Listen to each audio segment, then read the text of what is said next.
Shura suresi Mekke'de nazil bo'lgan. Jami 53 oyat. Nihoyatda shafqatlik va mehribon Allohning ismi bilan boshlayman. Mim Ayn Sin Qaf.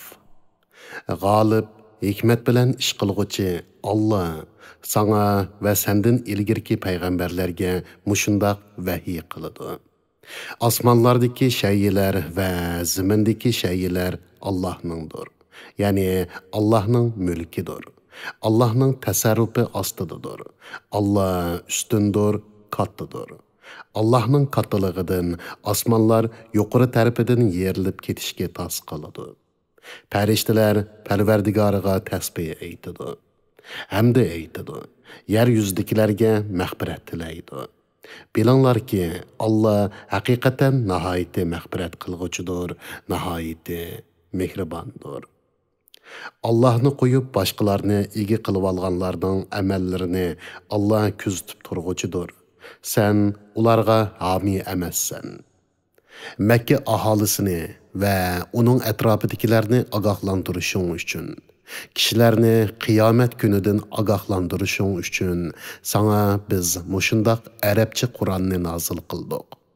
U kunda hech shak yo'qdir. U kunda bir firqa kishilar jannatda va bir firqa kishilar jahannamda bo'ladi. Agar Alloh xolisa ularni, ya'ni butun insonlarni albatta bir ummat, ya'ni bir dinda qiladi. Lekin Allah xoligan odamni rahmatiga daxil qiladi. Zolimlarga hech qanday ega, hech qanday madadkor bo'lmaydi. Balki ular Allohdan boshqalarni ega qilib oldi.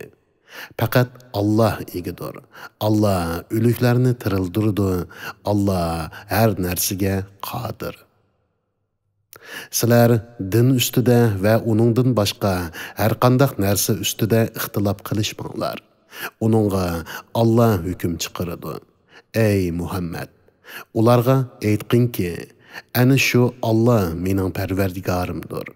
Uningga tavakkul qildim. Hamma ishda Allohga murojaat qilaman. Allah osmonlarni va zaminni yaratquchidir. Allah sizlarga o'z jinsinglardan juftilarni, ya'ni ayollarni yaratdi.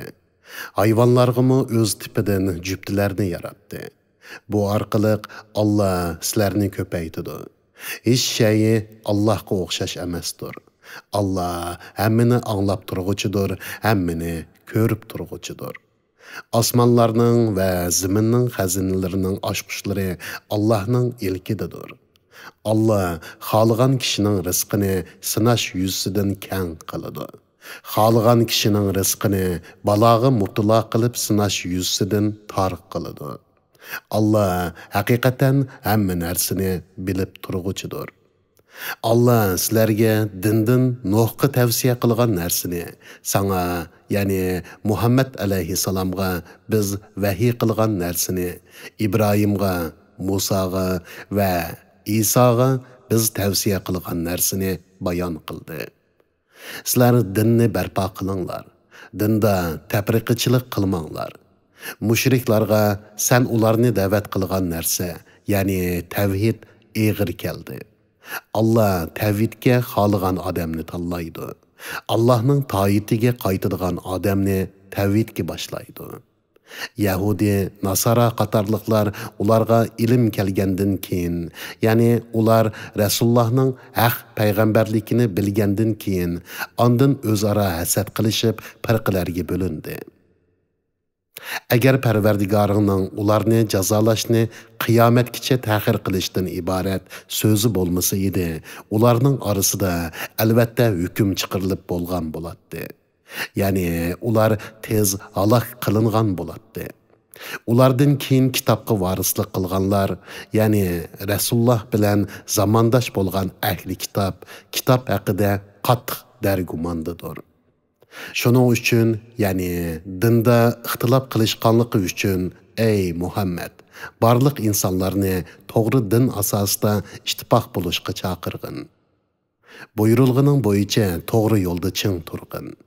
Ular, ya'ni mushriklarning nafsi xohishlariga ergashmagin va aytqin: Allah nazil qilgan barliq kitoblarga iymon etdim. Aranglarda adil bo'lishga buyurildim. Allah bizning Parvardigorimizdir. Sizlarningmi Parvardigoringlardir. Bizning amallarimiz o'zimiz uchundir.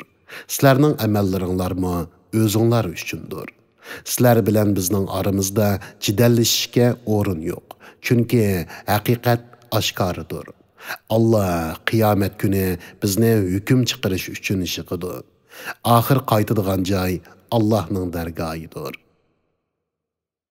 Kishilar Allahning dinini qabul qilgandan keyin kishilarni iymondan to'sish uchun Allahning dinida husumat qilishganlarning dalillari Allahning dargohida botildir. Ular dunyoda g'azabga uchraydi, oxiratda qattiq azobga duchor bo'ladi. Allah kitob, ya'ni Qur'onni haq bilan nozil qildi va adolatni nozil qildi. Sen nima bilasan? Qiyomat yaqin bo'lishi mumkin. Qiyomatga ishonmaydiganlar uning bo'lishini aldirtidi. Uningga ishonadiganlar bo'lsa qiyomatdan qo'rqidi. Qiyomatni haq deb biladi. Bilinglarki, qiyomat to'g'riliq mujodala qiladiganlar albatta cho'nqur gumrohlikdadir. Allah bandalariga kuyunguchidir. U xohlagan odamga keng rizq beradi. Allah kuchlikdir, g'olibdir. Kimki o'zining amali bilan oxiratning savobini ko'zlasa, uning savobini ziyoda beramiz.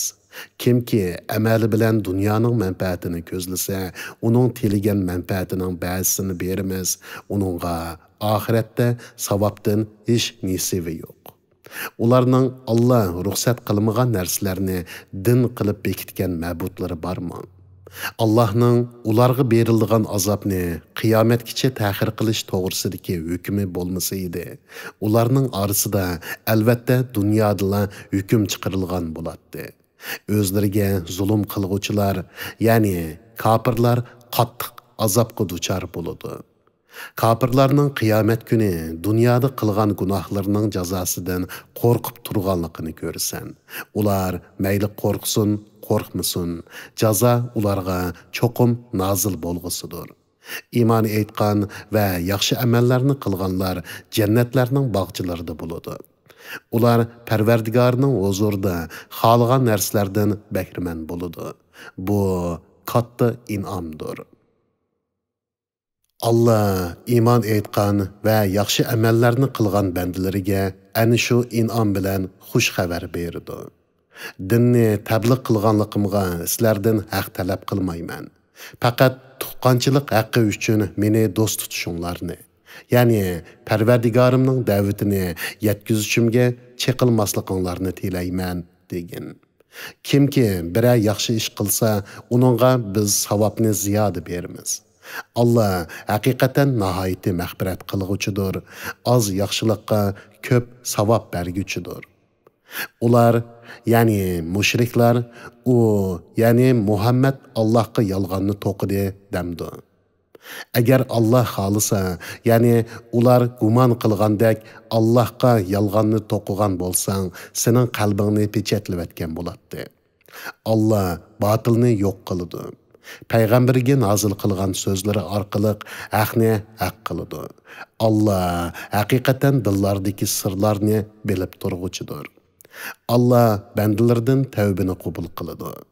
Yomon ishlarni afu qiladi. Qilayotgan ishinglarni bilib turadi. Iymon etgan va yaxshi amallarni qilganlarning duosini Allah ijobat qiladi. Kamali fazlidan ularga savobni ziyoda beradi. Kafirlar qattiq azobga duchor bo'ladi. Agar Allah bandalarning rizqini keng qilsa, ular albatta zaminda fitna fasod teriydi.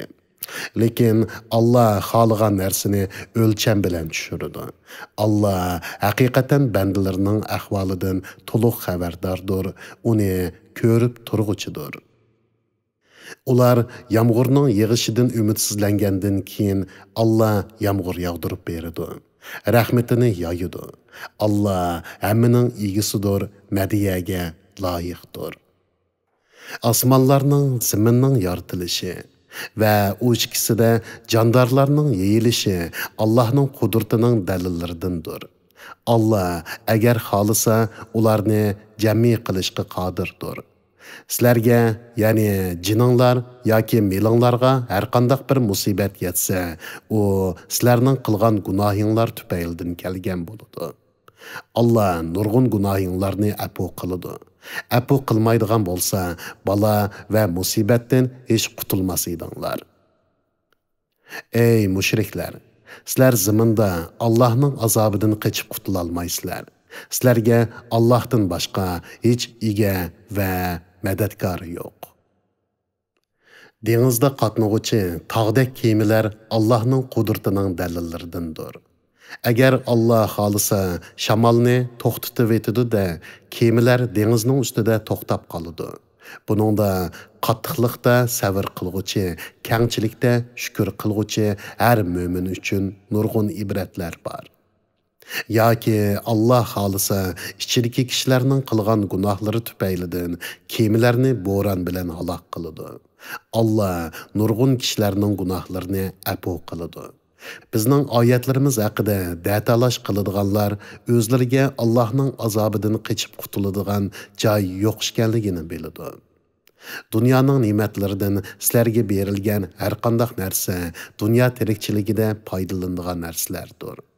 Iymon etgan, Parvardigorga tavakkul qiladigan kishilarga, gunohi kabirlardan, qabiy ishlardan saqlang'uvchilarga, darg'azab bo'lganlarda kechira oladiganlarga, Parvardigorning da'vatiga ovoz qo'sha oladiganlarga, namozni tahtil arkan bilan o'taydiganlarga, ishlarni maslahat bilan qaror qiladiganlarga, biz rizq qilib bergan narsalardan sadiqa qiladiganlarga, uchirgan zulmga qarshi tura oladiganlarga, Allohning huzuridagi savob texmo yaxshidir, texmo baqidir.